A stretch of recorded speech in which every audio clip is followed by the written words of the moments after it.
Pode conectar, que está começando agora mais um episódio do seu podcast de conexão do varejo com a nova economia.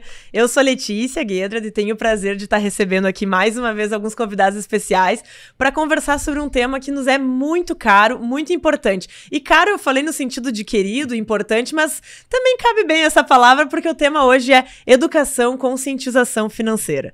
E para falar sobre isso, eu estou recebendo aqui hoje convidados ilustres que estão, inclusive, inaugurando uma semana de educação financeira aqui no Connector. Então, quem está assistindo aí no momento do lançamento, que eu sei que é todo mundo fica esperando, pode conectar, lançar, aproveita já de programa que tem mais 2 dias para vir aqui acompanhar conteúdo, programação e também momentos de planejamento financeiro com os consultores especialíssimos da Planejar que estarão aqui com a gente. Então, feito, né, este pequena introdução aí, apresentando nossos convidados aqui. Então, eu estou de frente com o Paulo Portinho, que é gerente de educação e inclusão financeira da CVM. Paulo, seja muito bem-vindo e pode te apresentar e já apresenta um pouquinho a CVM, por favor. Muito obrigado, Letícia. Eu sou o Paulo, represento aqui a CVM, que é a Comissão de Valores Mobiliários, é o órgão do governo que regula o mercado de capitais, né?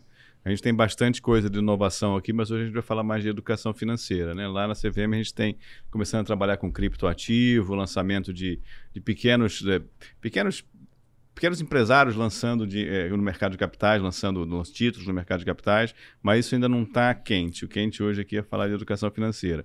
A CVM ela era presidente do Fórum Brasileiro de Educação Financeira quando nós tivemos a 17ª Semana Nacional de Educação Financeira. E a gente não fez aqui porque foi em maio, etc. E a gente prometeu fazer um evento especial para o Rio Grande do Sul, que está tomando corpo essa semana, em que a gente vai tentar levar a educação financeira e procurar ajudar no máximo possível na reconstrução do Estado, né? E estamos com nossos parceiros aqui, que você vai apresentar agora e ao longo do programa a gente vai desenvolvendo. Maravilhoso, fazendo gancho então para Vivi, né? Viviane Ferreira, que está aqui coordenadora da Comissão de Conscientização Financeira da Planejar. Vivi, seja muito bem-vinda, né? Já estou aqui na intimidade, Vivi, né? Se me dá a chance, já estou chamando de apelido. Seja bem-vinda, obrigada por aceitar o convite. Te apresenta a Planejar, por favor. Muito obrigada, Letícia. É um prazer estar aqui com vocês e muito orgulho a gente participar da Semana ENEF aqui no Rio Grande do Sul. Em nome da Planejar, bom, quem é a Planejar, né? A Planejar é uma associação que certifica planejadores financeiros. O que significa? A gente cuida no Brasil de uma certificação internacional, que é a certificação CFP, e que a gente garante a excelência dos profissionais por meio de educação continuada, garantindo que eles estão sempre atualizados com o mercado financeiro. E chegamos agora, recentemente, à marca de 10 mil planejadores financeiros certificados no Brasil. No Brasil, nossa vida. Somos o 5º país, né, no mundo, aí somos o 5º país que tem mais planejadores certificados. Olha que ótima notícia, né? Significa que tudo tende ao Brasil se tornar um país com bom planejamento financeiro, se a gente conseguir falar bastante sobre isso, falar de uma forma acessível, né? Que eu acho que é para isso que a gente está aqui hoje, e por isso também estamos recebendo aqui o Diego, né? Diego Ângelo, seja super bem-vindo, Diego, que é educador financeiro e representante estadual da APOEF. Diego, bem-vindo. Por favor, te apresenta também o que é a APOEF. Todo mundo aqui com umas siglas, né? Vamos lá, o que é a APOEF? Sigla, sopa de letrinhas do mercado financeiro. Então, primeiramente agradecer o convite, né? Estar aqui com ilustres colegas aqui que vieram de outro estado para engrandecer a Semana ENEF no Rio Grande do Sul, que é muito importante para essa reconstrução do estado. Então, eu sou educador financeiro, né, trabalho 6 anos na área, e representante da APOEF. O que é a APOEF? Então, é uma associação de profissionais orientadores e educadores em finanças, reduzido ali, educadores financeiros, que trabalham justamente em prol da educação financeira. Então, é uma associação sem fins lucrativos que visa justamente levar esse conhecimento em todo o Brasil, né? Então, aqui no Rio Grande do Sul, a gente tem mais de 20 educadores financeiros que são associados dessa associação, né? Inclusive, a gente já está em movimento de fazer uma filial aqui no Rio Grande do Sul para levar cada vez mais esse conhecimento, que é fundamental, né? A gente vai, com certeza, falar aqui de números, de expectativas, e agora nessa questão do Rio Grande do Sul a gente vê o quão importante é a educação financeira e a prevenção de possíveis situações como essa que aconteceu conosco aqui, né? Poxa, prevenção aí já veio uma palavra bem forte, né? Que eu acho que é para isso também que existe a conscientização e educação, né? Vocês mais do que eu vão saber falar sobre isso, assim. Mas já que o Paulo deu um spoiler aí pra gente, né? Um pouquinho de como é que se desenhou essa semana que tá acontecendo agora, né? Então, de 9 a 15, né, de setembro, estamos recebendo a ENEF aqui no Rio Grande do Sul, que é um fruto de um trabalho de apoio para a reestruturação do Estado, né? Sim. Se vocês puderem comentar um pouquinho pra gente, assim, da onde surge essa semana, o que são os esforços dedicados agora, o que também vocês esperam de resultados ou de, enfim, a atuação nesse momento aí. Eu vou começar aqui até corrigindo aqui, 17º Prêmio Imprensa, a 11ª Semana Nacional de Educação Financeira. Só que no Rio Grande do Sul ela está exclusiva, né? Então já fizemos em maio, e ela é essa semana ela é uma organização do Fórum Brasileiro de Educação Financeira, que é um órgão colegiado criado pelo governo em 2020, né, para substituir uma Estratégia Nacional de Educação Financeira, que nós agora é que cuidamos disso. A CVM era presidente na época, em que a gente fez o evento em maio, e agora é a SUSEP, mas a gente continua organizando. E o objetivo é pegar alguns órgãos de governo, vou citar, por exemplo, a própria CVM, o Banco Central, a Superintendência de Seguros Privados, a Secretaria de Tesouro Nacional, o Ministério da Previdência, para levar a educação financeira, a educação securitária, previdenciária para as pessoas. Tem um monte um dos eventos é esse, né, que a gente está fazendo aqui no Rio Grande do Sul e fez em maio no Brasil inteiro. Normalmente a gente faz só um. A gente tem também programas, a própria CVM tem um programa de educação financeira na escola, o Banco Central tem um programa gigantesco de aprender valor. Quer dizer, é uma coisa que a gente tenta chegar no Brasil inteiro, mas, assim, algumas coisas ruins chegam muito antes de nós, a gente fica tapando buraco depois. E o objetivo dessa semana ENEF aqui, gente, é, primeiro, fazer algo especial para o Rio Grande, que vocês não puderam receber isso em maio, evidentemente, e foi uma comoção nacional. E a gente tem muitos parceiros aqui, um deles é a Planejar, mas também temos parceiros na área de cooperativa de crédito, que são normalmente as pessoas que estão ali tem a maior capilaridade, né, que estão logo na parte da frente, ali, conversando com as pessoas que estão mais precisando. E eles sentiram que essa semana seria o ideal para a gente fazer.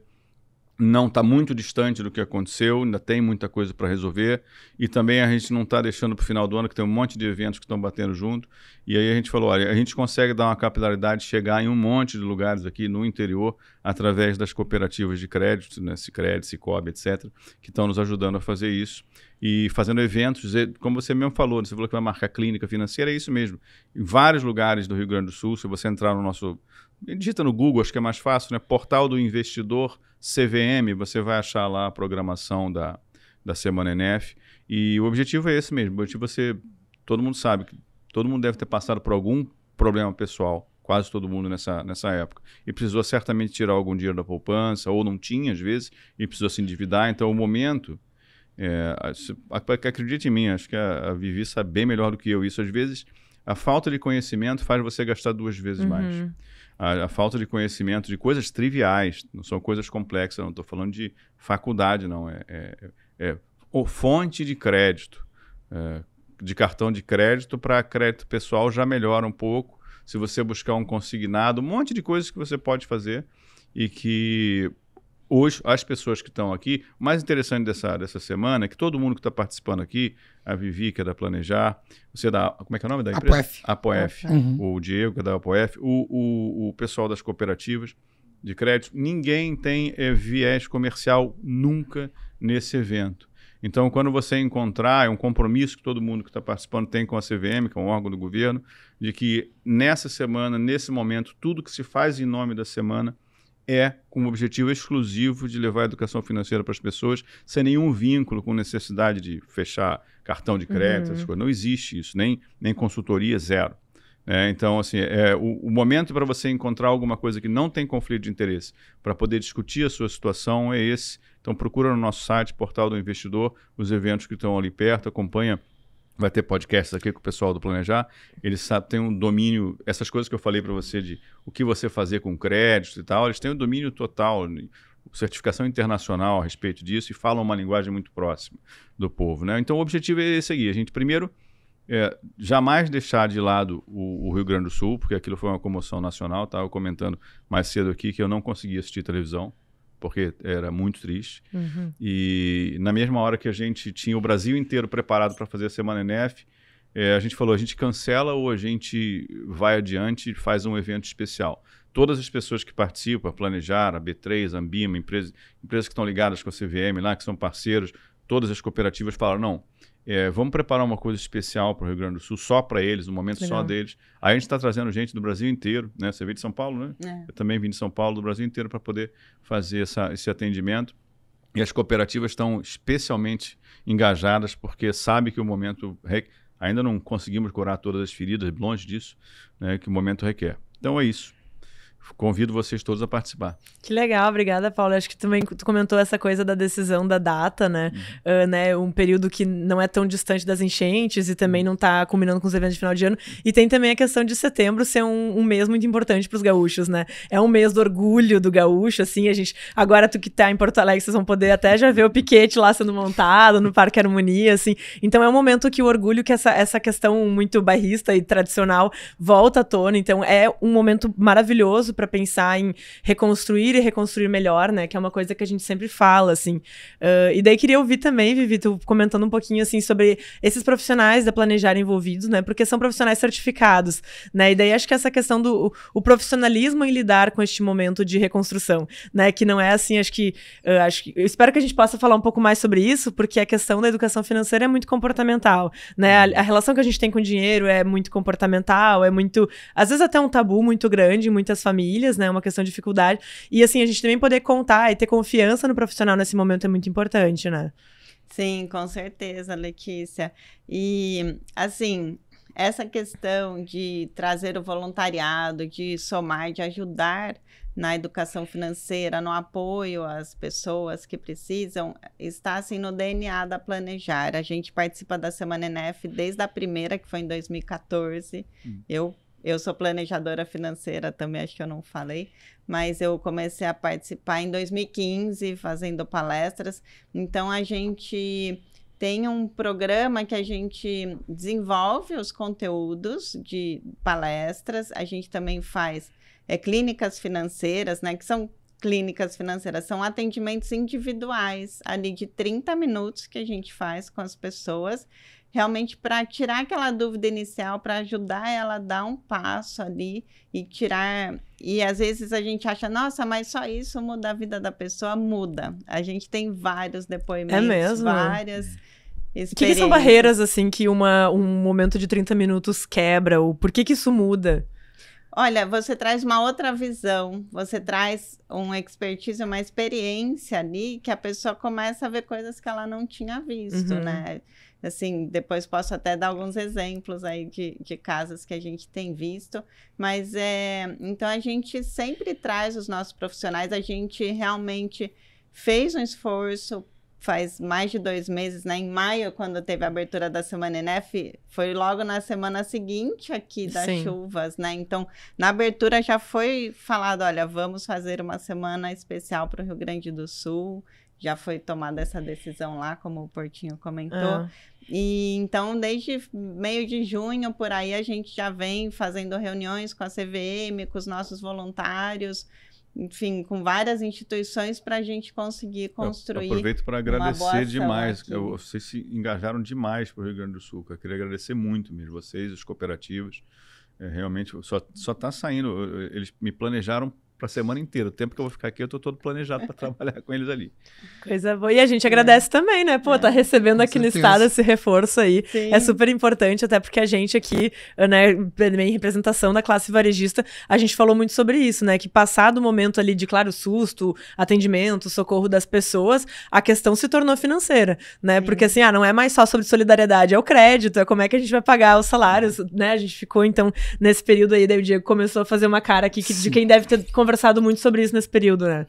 Não, com certeza. Além de que eu também fui um dos atingidos, né, pela enchente, então tive que sair da minha residência de barco, fui um dos socorridos, né? Então a gente vê o movimento da região. Eu moro em São Leopoldo, que é a região metropolitana, foi acho que a terceira cidade mais atingida, né?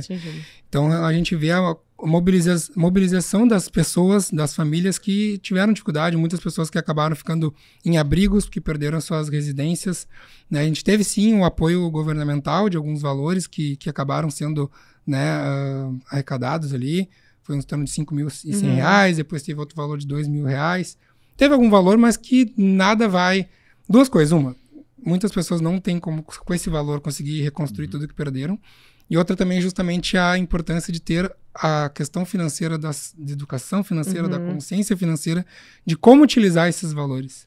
O que fazer com esses R$5.000? O que fazer com esses R$5.000, né? Porque a gente não tem, às vezes, a questão de necessidade. O que realmente é o mais importante naquele momento. Sim. Porque né? Tudo são vira. Tantas coisas, tudo né? falta. Tudo falta, tudo é importante naquele momento e a pessoa não está no momento psicológico, comportamental, meio que sem chão, muitas vezes. Totalmente vulnerável. Totalmente vulnerável. Então, como começar? O que começar? Qual é o primeiro passo a dar?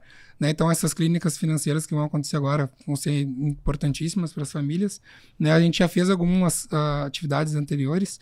Né? Nessa associação da APOF e outros colegas, a gente fez também lives, né, nas redes sociais, que foi a maneira que a gente encontrou. Né? Por exemplo, eu fiz uma live ilhado dentro de casa, mas fiz a live, né?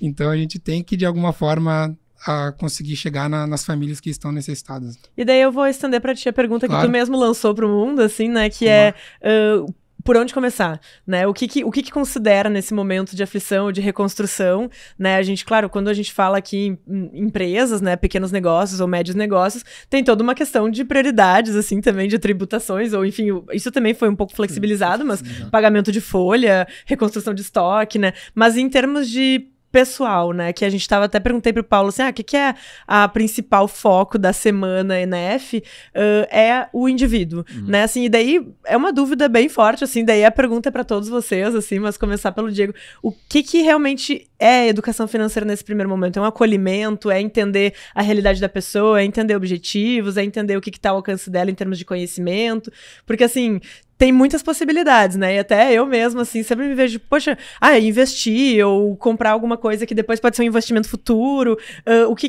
Como é que se orienta uma coisa dessas, né? Eu não vou fazer minha clínica aqui ao vivo daqui a pouco. Né? Desliga a câmera aí, Julia. Bom, no primeiro momento a gente teria que analisar quais que foram os prejuízos efetivamente, o que foi perdido naquele momento, né? Que foram inúmeras coisas, cada família com a sua realidade. Então, o que realmente se foi perdido, tentar reavaliar o que vai ser prioridade, fazer uma lista de prioridades daquelas perdas que se teve naquele momento, né? E muitas pessoas também, infelizmente, além da sua residência, perderam, às vezes, a fonte de renda, né? Então, às vezes era meio que um empreendedor que trabalhava em casa, né, e perdeu a sua fonte de renda. Então, como que vai dar o primeiro passo? Qual que são as questões mínimas que tu precisa ter para começar ali no seu negócio? E é muito individual. Isso também é uma coisa que é difícil. Não tem fórmula mágica, não tem uma regra de bolso que vai servir para todo mundo. Mas acredito que uma das primeiras coisas é ver qual foi o seu prejuízo. A partir daí, botar em prioridades o que você vai conseguir adquirir e ir comprando aos poucos. A questão do conhecimento é fundamental, buscar esse conhecimento, né? Que nem tu comentou, o Portinho comentou a questão do crédito. Qual que é o mais barato? Né? Então, teve várias linhas de crédito que foram liberadas também. Né? Alguns créditos, inclusive cartão de crédito, foram prorrogados. Né? Os impostos foram prorrogados também. Então, teve uma certa flexibilização, mas é aquela coisa, tudo vai sendo empurrado, né? Uma hora vai ter que pagar. Declaração do imposto de renda foi uma ótima prorrogação. Foi prorrogado, utilizamos dela. Então, assim, teve algumas flexibilizações que a pessoa também tinha que buscar conhecimento. Inclusive, a gente teve algumas situações de pessoas que, querendo ou não, era simples de fazer o cadastro para receber um auxílio do governo, era simples, simplificado, mas muitas pessoas não tinham nenhum conhecimento de fazer aquele simples cadastro. Isso aconteceu, né? Na pandemia também. Um monte de gente que poderia ter, que eu conheço, inclusive, que perdeu renda, poderia ter recebido R$600, né? E quando descobriu, falou assim, por que você não recebeu? Eu não sabia. Nem sabia. Fez falta para a pessoa. Claro, com certeza. Mas você comentou uma coisa que acho que assim, a Planejar vai concordar comigo. A primeira coisa é sempre fazer conta. Né? Assim, você tem que botar na ponta do lápis o seu orçamento. Né? Nesse caso, infelizmente, a perda. E o interessante é que na hora que você coloca perda, que você perdeu muita coisa, você vai ter que priorizar, né? Não vai poder comprar tudo de novo, você vai ter que priorizar de fato o que é mais relevante. Consertar alguma coisa ou comprar uma geladeira, uma coisa nova assim. É muito... A gente está falando de educação financeira aqui, mas é uma questão de mais securitária, vamos dizer assim. Tanto é que a SUSEP está vindo, né? Que a SUSEP estava mais presente aqui em vocês do que a CVM, porque todas as seguradoras aqui tinham algum envolvimento, né? Faz sentido isso. Claro, total. E uma coisa que a gente não tem também, a educação securitária no Brasil não tem nenhuma de seguro. A gente não sabe contratar um seguro de vida. É verdade. Seguro residencial, acho que pouca gente gente tinha, né? As pessoas têm mais o seguro de só carro, tem quando empurram para você. Só que quando empurram para você, empurram coisa que não te interessa. Geralmente para incêndio. O residencial não dá muita comissão, então acaba que eles não empurram tanto. Mas, infelizmente. E acaba sendo um produto financeiro que muitas vezes até tem a capitalização e outros produtos consórcio, mas vários produtos financeiros que acabam tendo um certo tabu, que as pessoas não conversam, não falam sobre, mas tem a sua importância, né? Não vou pagar seguro, não vou usar aquela coisa. Também é aquela questão do excesso de confiança, né? O otimismo. Que é um viés comportamental, até, que é o excesso de confiança, que não vai acontecer comigo, não vai acontecer comigo. E quando o mercado fica pequeno, é pior ainda, você tem pouca concorrência, é complicado. Eu tenho um fundo de pensão do governo. O governo, há um tempo atrás, ele falou para sair do regime próprio de previdência, que é um regime que normalmente tem um desequilíbrio grande, e falou, cara, você pode sair e ir para um regime privado. Então, a gente tem o que a gente chama de FUNPRESP. Dentro do FUNPRESP, a gente tem um regime de seguridade. Se você morrer, se tiver algum problema, sua esposa, sua família recebe um dinheiro. Isso é muito importante. Inclusive, você, na hora que você vai... Se eu saio para iniciativa privada, por exemplo, saio do governo para iniciativa privada, eu fico descoberto. Vamos supor que tem uma super oportunidade para sair. Só que, assim, essa super oportunidade só vai se configurar em alguma coisa boa para minha família 5 anos depois. Nesses 5 anos, como é que eu me cubro disso? Como é que eu... Assim, eu vou perder. Possivelmente eu teria uma pensão, se eu tivesse algum problema, de X. Eu vou receber 3 vezes menos do que isso, porque seria só do INSS, que eu não estou mais no regime próprio. Eu vou sair daquilo. Como é que eu cubro essa necessidade de previdência, né? Um securitário e previdenciário. Essa visão, o desconhecimento que o brasileiro tem de educação financeira é enorme, infelizmente. O brasileiro aprende rápido, tá? Tanto é que a questão de aposta esportiva, por exemplo, os caras dominam tudo, odds, etc, sabe fazer conta. Faz conta de cálculo complicadíssima, muito rápido que ele entende. Né? Ele conseguiria entender a educação financeira, mas é mais difícil, né? Leva 20 anos, o outro é 5 minutos, 5 segundos. Tem a questão do dinheiro na mão e o dinheiro que está investido daqui a pouco um seguro, né? Uma coisa que pode te prever alguma coisa. Acho que é mais difícil a gente trabalhar com isso, né? Exatamente. E as pessoas ficam preocupadas, né? Porque o seguro, muitas vezes, é aquilo. Você paga... Se você não quer usar. Né, para não usar. Tu torce para não usar, então, em plano de saúde. As pessoas ficam com essa preocupação. Agora, voltando um pouco sobre o público aqui da Semana ENEF, né, a gente conversou bastante com a CVM sobre esse assunto, quem seria o público, a gente identificou muito esse público que o Diego comentou, que são os microempreendedores, porque eles ali geralmente têm muita dificuldade de separar as finanças da pessoa física da jurídica. Tem tudo misturado, e são eles que são mais prejudicados nesse evento, porque eles perdem a renda, perdem o trabalho ali diretamente. Então, a gente entendeu que os microempreendedores e as pessoas físicas é o público-alvo agora dessa Semana ENEF. E o outro ponto também que a gente se preocupou muito nas nossas palestras, no material da nossa palestra, para ajudar as pessoas, a gente criou palestras e workshop. O workshop é um pouco mais prático e nas palestras a gente focou bastante em ajudar a ensinar as pessoas, né, a trazer esse conhecimento para as pessoas saberem analisar o crédito. Porque é o crédito agora, né, que é um ponto importante que elas vão precisar usar, mas como o Portinho comentou, se a pessoa toma um crédito errado, isso pode prejudicar muito, horrível, né? Então, ela precisa entender quais são as linhas de crédito, como que eu analiso, né? Como que eu vou nas diversas instituições financeiras, porque a gente, né, nós planejadores do CFPs, a gente vem para essa semana realmente imparcial, né? Então, o público que for atendido, fica tranquilo, porque a gente não vai empurrar produto nenhum, não é esse o objetivo. Não vai sair com carta de crédito, assinar, tá tudo certo. Não, nada disso. A gente realmente vem com o objetivo de ajudar na essência, no que a pessoa realmente precisa olhando do ponto de vista dela, o que é melhor para ela. Então, a gente vai ensinar eles a analisar o crédito. Na hora, daí eles podem ir nas diversas instituições, pesquisar as taxas, enfim, todas as taxas, né, ali de crédito, para tomar a melhor decisão. Então, esse é um ponto importante. A gente também olha a parte de orçamento, né? Então, o profissional, o planejador financeiro, a gente olha diversas áreas, né? A gente vai sendo preparado para olhar diversas áreas, mas essa parte, a gente entende que aqui, essa parte do crédito, do orçamento, dessa organização no dia a dia, né? Quanto que entra, quanto que sai, para onde que vai, mas, né? E priorizar o que eu preciso fazer agora, o que eu posso deixar para depois. E também, né, lógico, a gente também olha para a parte de investimentos. Claro, doutor. Mas uma coisa que é importante, agora tu tocou no assunto de investimentos, né, que é também a questão da proteção financeira, que é o termo, até o tema central da Semana NF é proteção financeira. E o investimento ele é fundamental nessa área, porque muitas pessoas que tinham uma reserva de emergência, tinham um fundo de emergência, para situações como essa, acabaram ficando mais tranquilas, inclusive comportamental, emocional, para conseguir dar a volta por cima, né?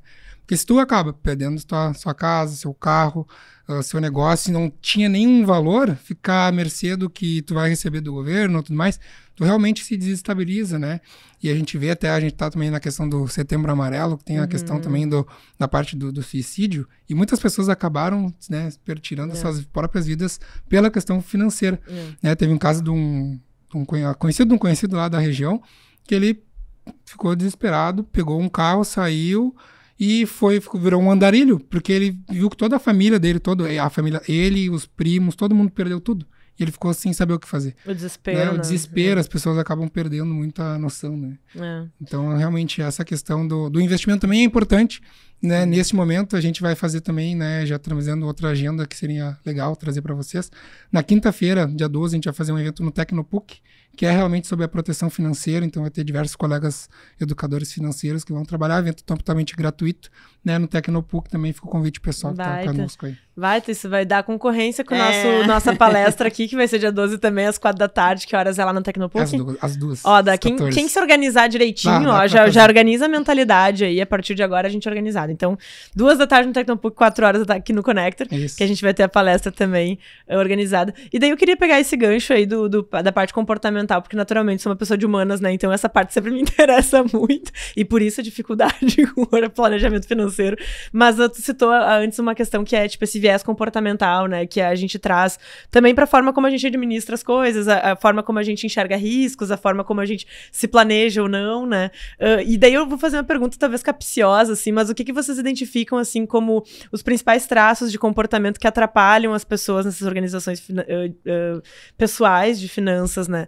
E daí não precisa ser assim, o perfil do maníaco, né? Não é isso. Mas, assim, até essa coisa de a mentalidade que tu muda quando tu conversa com alguém, né? O que daí da experiência de vocês, assim, o que vocês percebem? Pode ser geral, o comportamento brasileiro ou até a experiência pessoal, assim. Eu acredito que o principal é o imediatismo. Nessa questão, assim, as pessoas são muito imediatas. Por isso que o jogo do tigrinho, apostas, está muito em voga, porque é o dinheiro fácil ali. E aí tu vai pensar num plano de previdência, na questão de seguro, que é questões de longo prazo. E se acontecer, e isso é uma questão da estrutura do ser humano, né? Quantas pessoas você já viu que faz plano pro dinheiro da Mega Sena? Um monte de Todo gente, mundo. eu vou comprar. Assim, imagina um jogo desse que você pode ganhar em 5 minutos. O cara acha que ele vai ganhar o aluguel, sabe? Vai botar R$200 e vai ganhar o aluguel. É muito desesperador isso. Né? É muito atraente, né? Muito atraente. E é muito emocional, né? Porque a pessoa... Esse imediatismo, o que acontece? As pessoas querem ficar milionárias do dia para a noite. Sim. Ela não quer esperar os 20, 30 anos ali, que Sim. se ela tiver um planejamento, ela chega lá. Não, ela quer para amanhã. E em prol disso, ela aposta um monte de coisas. Até o exemplo que eu ia contar de uma das clínicas que a gente fez, e recentemente eu tive um retorno, né? Fiquei muito feliz, porque a gente fez uma clínica há 2 anos atrás. Eu lembro que a gente fez uma clínica e a pessoa estava endividada porque estava fazendo as apostas. Aí os joguinhos, né? Estava nesses joguinhos, então fazendo joguinho, estava ali ficou endividado e a gente fez uma clínica ali de 30 minutos, um atendimento, fizemos ele enxergar que aquilo não é investimento, não ia levar a lugar nenhum, pelo contrário, ele falou, o primeiro, o segundo eu ganhei, depois eu só perdi, só que a pessoa fica naquela ânsia de que ela acha que vai ganhar de novo. Sim, tem uma liberação de um hormônio muito específico que tu precisa voltar a fazer, né? Exatamente, e aí, o que a gente fez? A gente ajudou ele a entender isso, que ele precisava parar com as apostas, que ele podia fazer renda extra para começar a melhorar, aumentar o pagamento das dívidas. E agora, tem o quê? 2 semanas ele fez contato comigo. Ele falou assim, olha, eu fiz aquilo que você me orientou, parei de, né, agora já acabei uma dívida de pagar, agora eu já tenho R$400 que eu posso investir todo mês, o que eu faço? Que legal. Boa, exatamente. Então, isso que eu estou falando é mudar o comportamento da pessoa. Para mudar o comportamento da pessoa, você tem que tocar em alguma coisa que faça sentido para ela. Isso não é muito fácil, tá? Até porque as pessoas têm, eu já cansei de dar palestra falando sobre esquema de pirâmide e tal, né? O jogo do tigrinho, essas coisas não é pirâmide. Pirâmide é diferente. Que o cara bota dinheiro, você vai ganhar, você traz mais gente, normalmente é isso, marketing de nível. E aí a gente fala pro cara assim, olha, cara, quem ganha na pirâmide é só quem entra no começo. Aí o cara fala, é para entrar no começo? Então eu falo assim, não, meu filho, isso é fraude. Assim, é igual, teve um cara que passou 5 anos... Mas sim, se for entrar, garante que eu inicio. Não, gente, isso aí não entra. Aí teve um cara que passou, fez um sucesso danado agora no Instagram, que ele ficou 5 anos sem crédito, né, e saiu do Serasa lá, do SPC e tal, e comprou um iPhone mais caro, não sei o quê, e de novo para não passar mais 5 anos sem crédito. Assim, isso é uma questão comportamental, uma questão de valores. Então, para nós aqui que vamos trabalhar com isso, como é que eu vou tocar nesse cara? Às vezes o cara ele tem uma construção de valores totalmente diferente, que ele tem que mudar desde essa base para ele entender que, cara, não, você não pode entrar numa coisa ilegal, irregular, porque dá dinheiro. Não pode de jeito nenhum. E essa questão dos jogos online e tal, e de apostas, assim... Vocês estão percebendo que tem um volume gigantesco de pessoas fazendo isso. A gente aqui na CVM, a gente não se mete com essas coisas especificamente, não é nossa área de regulação e tudo, mas o que eu alerto é que se tratam como investimento, a gente precisa alertar do ponto de vista da educação financeira que não é investimento, como você colocou. Agora, como é que eu convenço o cara que não é investimento? Porque assim... Sim, se ele está vendo o dinheiro crescer. Não, esse cara da aposta... Ele vê no começo, né? Vez. Mas depois ele vê a dívida crescer. Mas é pior do que isso, porque na aposta, quando você está jogando poker, você sabe que você está num jogo de azar, mas mesmo assim você acha que você vai contar carta, você vai ser melhor que o outro, você vai ganhar regularmente. Mesma coisa para as apostas. O cara contrata um pessoal de estatística, contrata um coach, contrata um monte de coisa e gasta grana, achando que vai ganhar mais do que o outro. Isso aí, assim, eu não tenho como argumentar com um cara que acha que é melhor do que o outro. Não tenho como. Mas eu posso mostrar uma coisa tranquila para ele. Se a gente está falando você individualmente, não posso falar, não sei quem você é. Mas se você está falando de um conjunto de pessoas, de uma coletividade, se entrou numa rodada de um jogo do Brasileirão R$1 milhão, esse dinheiro mudou de mãos. Só que 10% desse dinheiro, ou 5%, não importa o valor, 10% desse dinheiro ficou fora das mãos das pessoas que estão participando. Então isso é a natureza contrária do investimento. Porque o investimento, quando a gente se une para comprar um terreno, depois se une para construir uma casinha, a gente vai ter um percentual, aquela casinha deve valorizar e eu vou receber um dinheirinho de aluguel. Isso é investimento. Tá todo mundo entrando ali para ganhar dinheiro, todo mundo.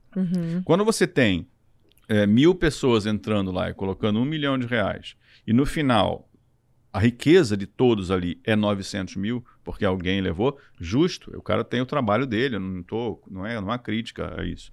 Mas se você faz isso 10 vezes, sempre o dinheiro. Não, se você fizesse isso na bolsa, você ia perder o dinheiro todo em 1 ano.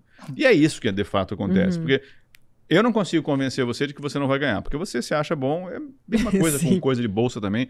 Tem um monte de gente que acha que ganha dinheiro na bolsa, mas se tivesse contabilizado direitinho, não teria ganho nada. Mas normal isso, as pessoas se acham assim. Mas você consegue entender que, como coletividade, é uma destruição de valor, tá?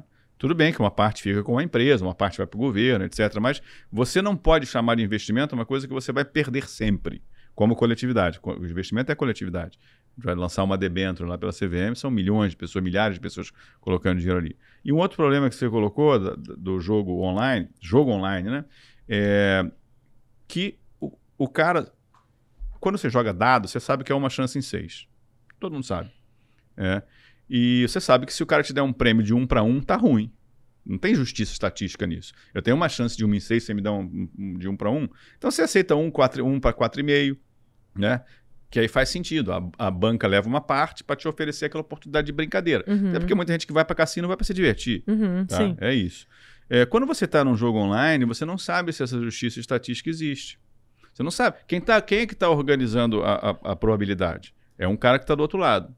Outra coisa que você não sabe se ele tem algoritmos que analisam a sua psique, né? A forma como você joga, a quantidade de dinheiro que você coloca. Eu coloquei um pouquinho, aí você vai ganhando. Você não sabe se aquela organização ela não está estatisticamente viciada. Que o cara vai organizar aquilo para, no momento em que você colocou um dinheiro relevante para você perder. Porque é aquilo que eu estava falando. Você entra com o dinheiro da conta de luz. Eu boto R$20, eu preciso ganhar 50 para a conta de luz. Aí você ganha 50 da conta de luz. Beleza. Aí depois você bota do aluguel. No momento em que você perde do aluguel, você toma dinheiro emprestado porque você precisa do aluguel de novo. Não, eu vou tomar dinheiro emprestado que eu vou colocar. E nesse momento que você tomou dinheiro emprestado, é o que está acontecendo hoje. Gente com dívida de 100 mil, 150 mil, empresários com dívida de 600 mil, porque o cara acha que ele vai usar o jogo para isso. Mas o problema eu não estou afirmando nada, porque eu não sei quem são essas pessoas. Mas como é que você tem certeza de que o dado que ele está jogando lá tem uma chance em 6, ou não tem uma chance em duas, até a hora que você acha que você vai botar 50 mil reais ali, e aí ele vai te dar uma chance em 1 milhão. E aí você vai perder. São coisas que, assim, se o cara entender isso, né, ele vai, cara, realmente eu não consigo provar que a minha chance é justa. Né? Tem uma justiça estatística. Não, claro que ao mesmo tempo, voltando para a questão do comportamento, né? Além de todos esses parâmetros que ele comentou, tem esse viés comportamental. Tem a questão comportamental, que é esse viés do excesso de confiança. Então, esse é um viés comportamental porque a pessoa sempre acha que ela é mais inteligente, que ela é melhor, que com ela não vai acontecer, que com ela é diferente. Então, ter a consciência de que isto é um viés comportamental e que a gente tem isso, é da nossa natureza, as pessoas têm isso. Então, você precisa separar esse viés, né? Entender que você tem esse viés e que, peraí, não posso entrar nesse viés, deixa eu me proteger de mim mesmo e saber que eu tenho que ficar fora. Em muitos casos que, mesmo na Bolsa de Valores, será que eu vou ser melhor que um gestor de fundo que tem uma equipe que tem 20 anos? Tem um monte de software rodando ali para avaliar. Aprender e nem tenho tempo tanto para ficar acompanhando, eu vou ser melhor realmente, né? Então, esse viés do excesso de segurança, de confiança, é um ponto que a gente precisa estar atento. Eu acho que tem também uma coisa de, assim, o que o dinheiro representa, né? Eu acho que as pessoas também... Claro, todo mundo tem uma construção pessoal completamente distinta, então, às vezes, pra pessoa aquilo é uma realização de algo que ela não teve na infância, né? Então, essa coisa do imediatismo. Eu tive um professor meu de finanças no MBA que ele falou, a gente tem que...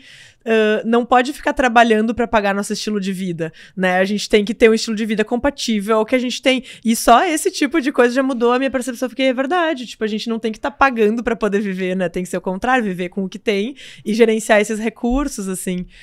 E daí, acho que tem uma coisa aqui que a gente estava falando antes sobre essa educação financeira de famílias e crianças também, né? Que eu acho que é uma contribuição muito a longo prazo, né? E talvez mais significativa, a gente poder fazer com que a criança veja o dinheiro de uma forma específica, e tu tem bastante experiência com isso, né, Diego? Sim. A palavra que tu trouxe também, essa questão é que o dinheiro é um signo, né? Como é que é o significado? Qual que é o signo que cada família tem e essa família já leva para o seu filho? Então já vem essa construção familiar. Então, com certeza, quando eu estou estudando para o CFP, né, que é a certificação internacional, e tem essa parte de finanças comportamentais, e tu vê muito essa questão de que tu tem que conversar com o teu cliente, mas qual que é a origem do dinheiro para ti lá da tua infância? Tu faz perguntas lá. Qual que é a frase que o teu pai falava sobre o dinheiro em casa, sabe? Pois então, exige uma terapia, né? É quase uma terapia. A clínica financeira não é à toa. Uma terapia, o termo clínica não é à toa, né? Tem pessoal que usa terapia financeira, tem várias terminologias nesse sentido.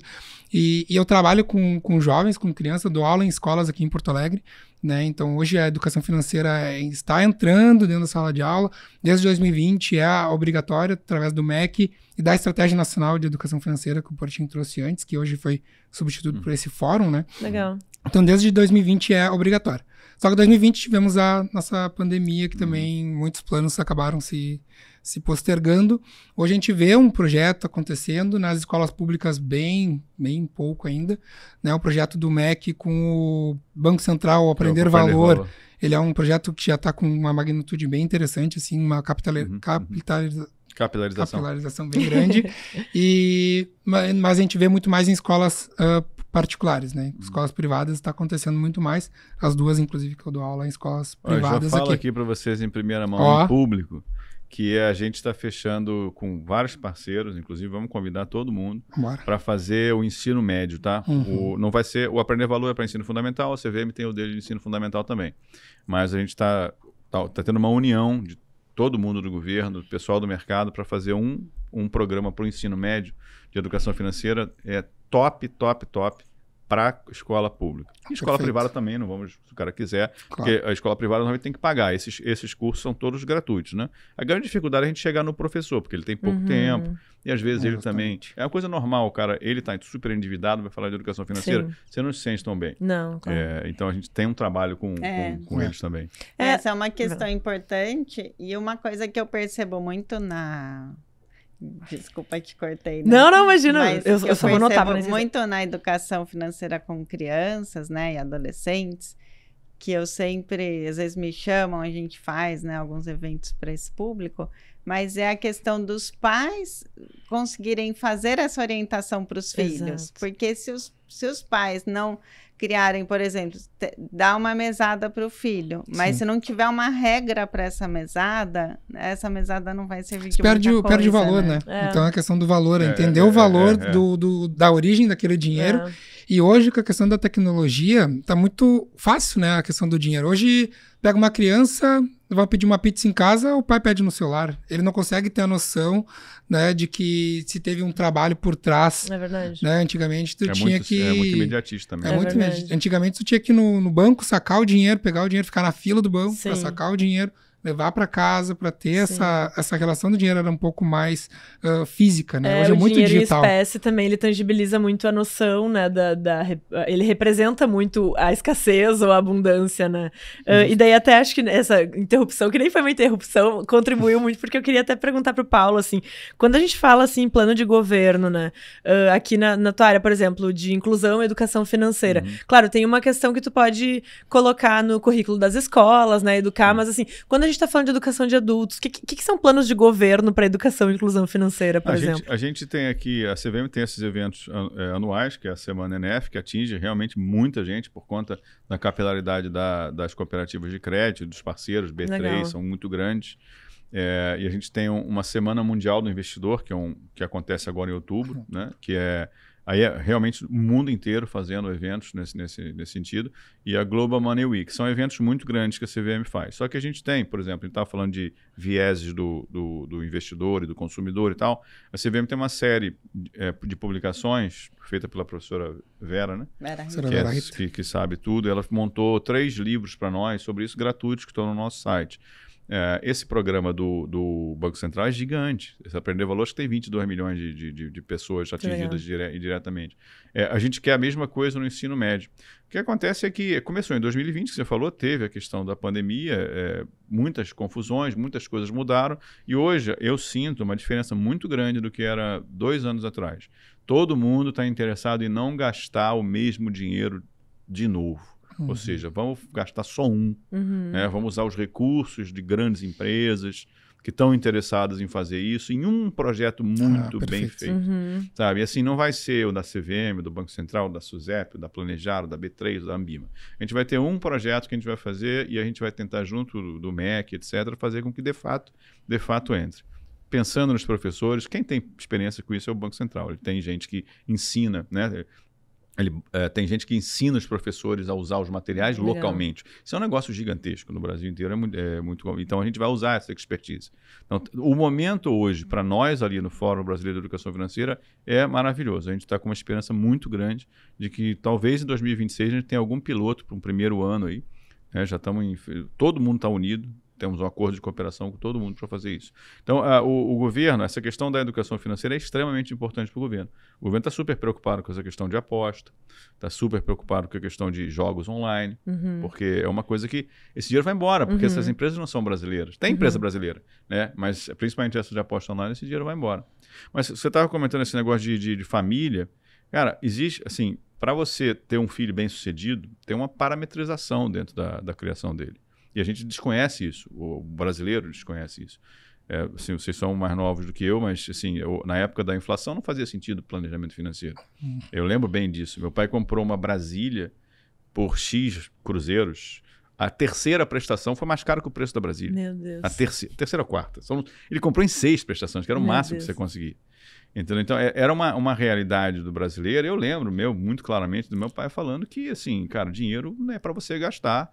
Não tem essa de juntar e nem comprar casa, e nem na cabeça dele, nem isso funcionava. E ele percebeu que essas coisas não dão certo. Eu tenho uma história interessante de um amigo meu. Eu estudei na PUC do Rio, uma faculdade de gente muito rica. Tem gente classe média normal, como no meu caso, e gente muito rica.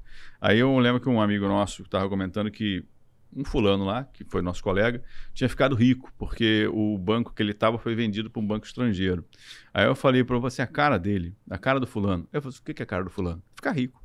Porque, assim, existe uma parametrização. Você olha pro cara e fala, o jeito que o cara encara as coisas, não é nem legal, não. A personalidade dele não era legal. A personalidade ruim, bem ruim.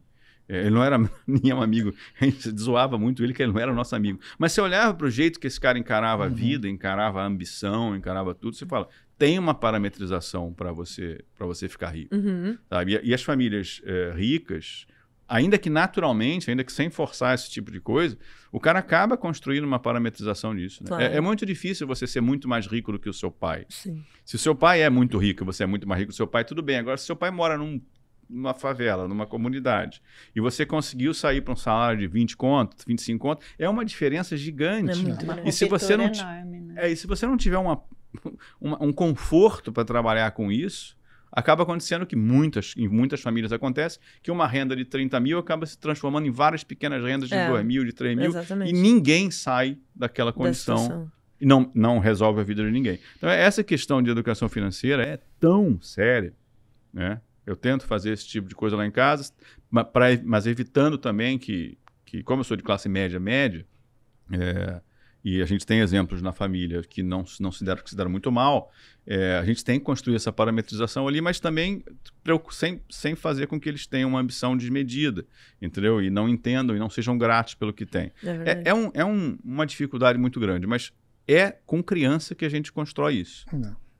E vai muito também essa questão de como eles enxergam essa questão do imediatismo, de novo, que a gente falou bastante, que realmente está muito em voga, porque é tudo muito rápido hoje, né? Então a geração TikTok, eu brinco, né? Porque tá ali no TikTok, é um videozinho de 10 segundos, se deu 3, 4 segundos já não gostou, já desliza a tela e troca para outra coisa, né? Não tem aquela consciência de que tu tem que esperar, né? Essa é outra dificuldade. Como é que você vai saber qual é a profissão do seu filho no futuro? Sim. Com inteligência artificial, com influência. Como é que vai preparar?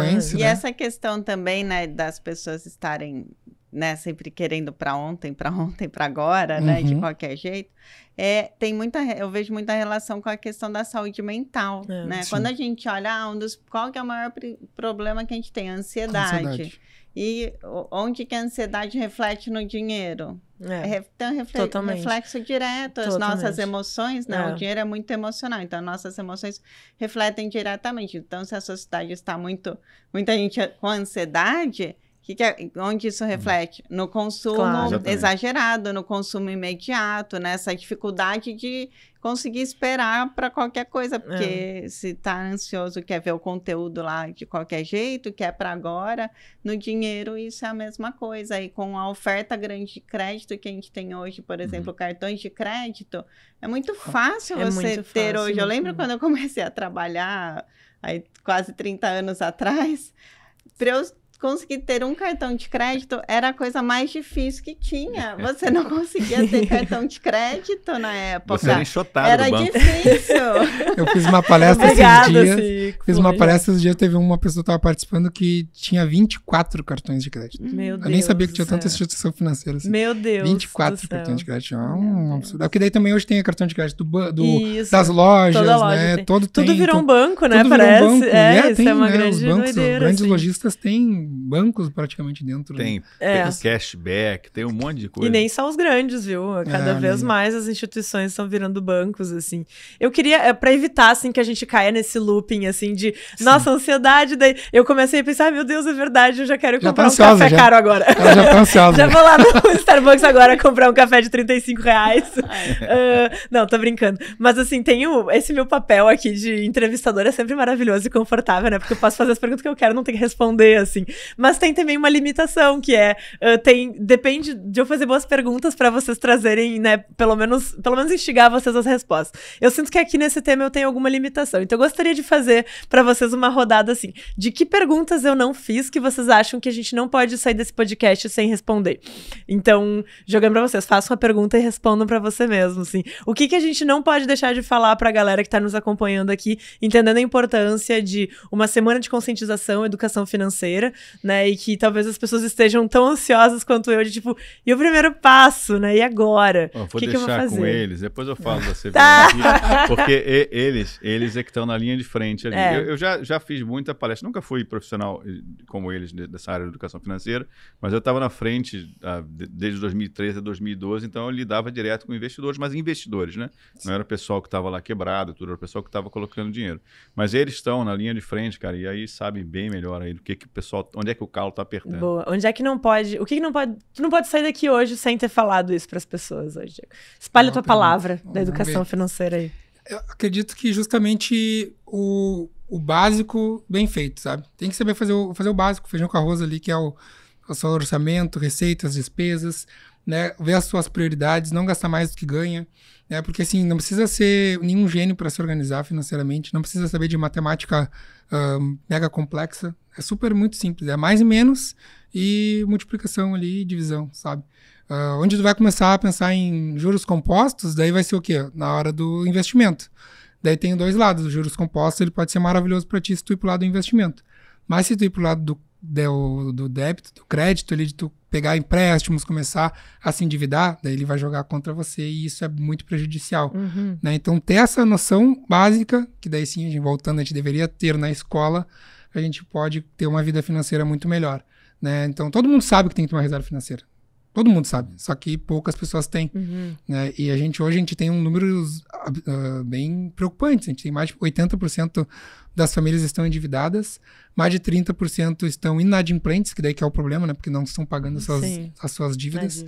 Então são números bem preocupantes e que esse trabalho que está acontecendo aqui essa semana e outros que a gente trabalha, né, diariamente precisam chegar nas pessoas. Né? Baita. O feito bem feito é perfeito, Feito bem né? feito, perfeito. Isso aí. Isso.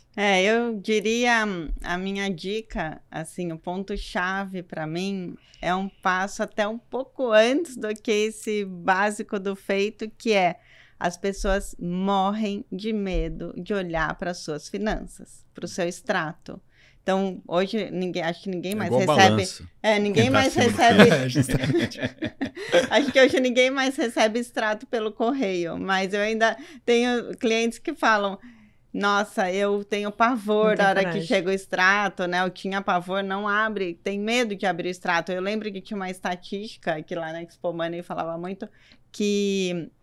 acho que 65% das pessoas têm palpitação antes de abrir um extrato de banco. Então, a base de tudo é olhar. Então, tenha coragem, tenha a tranquilidade e se acolha também, porque saiba que isso é difícil para muita gente. Então, olhar para o seu dinheiro, olhar para as suas finanças, desde o orçamento. Estou gastando, porque as pessoas sempre acham que ganham mais do que realmente ganham e que gastam menos do que realmente gastam. Então, elas preferem viver achando isso e não olhar a realidade. E aí, com isso, né, a dívida, os problemas aumentam. Então, primeiro precisa olhar para isso. E muitas vezes a gente não consegue olhar sozinho. Tudo bem. Então, aproveite essa semana, ENEF, que a gente vai estar aqui com planejadores, com CFPs, fazendo essa clínica financeira. Ai, não sei o que eu vou perguntar, não importa. Vai lá e conversa. Só reclama, chega e reclama, já tá bom. Só vai e conversa. Que ele vai te ajudar a olhar para as suas finanças, vai fazer perguntas para te ajudar a olhar para isso. Então, olhar o que está acontecendo é o primeiro passo. Entender a realidade, né? O que realmente está acontecendo na sua vida financeira.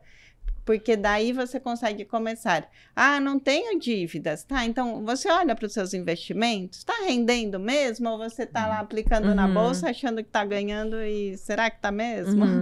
Também não olha para isso, porque é melhor eu achar que eu estou ganhando do que eu ver que não tô ganhando. É mais confortável a mentira que eu me conto. Exato. Então, é isso, é olhar a realidade e aí dar esses passos, né, de se organizar e tudo. Então, viu, gente, como os planejadores financeiros são bonzinhos? Eles não vão te xingar. Exato, muito bom esse acolhimento, sabe? Morrem de vergonha. Vai ver que eu tô fazendo tudo errado. Vai ver que eu sou um imbecil. A gente tá aqui pra te ajudar. Se tu não fizesse errado, a gente não tinha emprego. Mas também achando que vai cortar tudo, né? Não, corta tudo, tira lazer. Vai acabar com a minha vida. Vai acabar com a minha vida. Sim, é ser realista, né? Com os gastos que tu precisa. A pior coisa para um educador financeiro é você estar fazendo tudo certo e estar ferrado. Tem algo errado. Ele não vai conseguir te ajudar.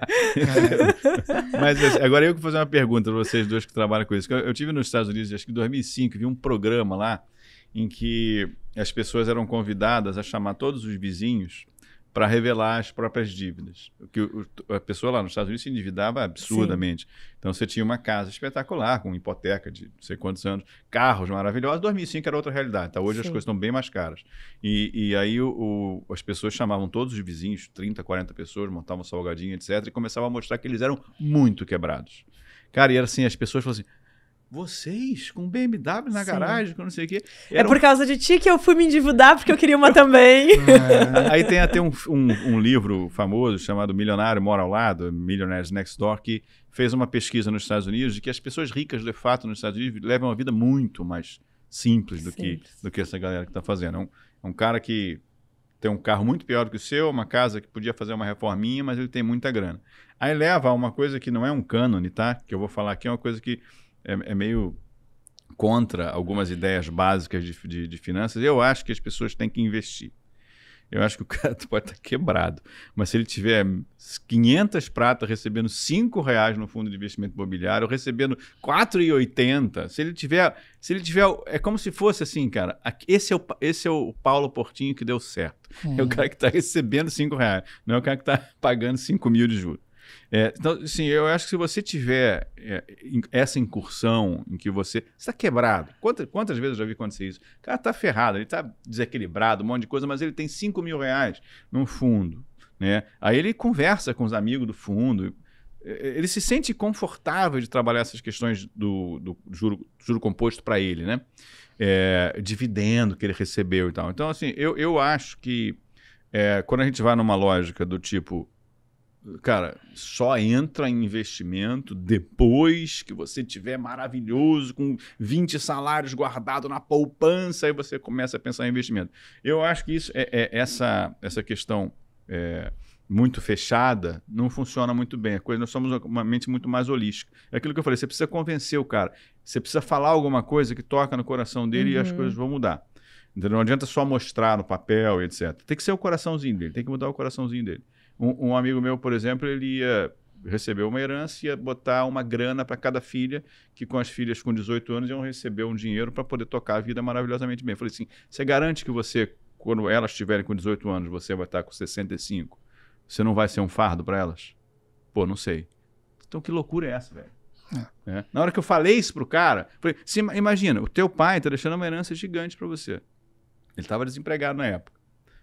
Então tinha grana, um cara de excelente nível e tal, acabou se empregando depois, graças a Deus. Mas eu falei, você consegue garantir que você vai pegar essa grana, você vai botar para as duas, elas com 18 anos, você vai ser um fardo para elas?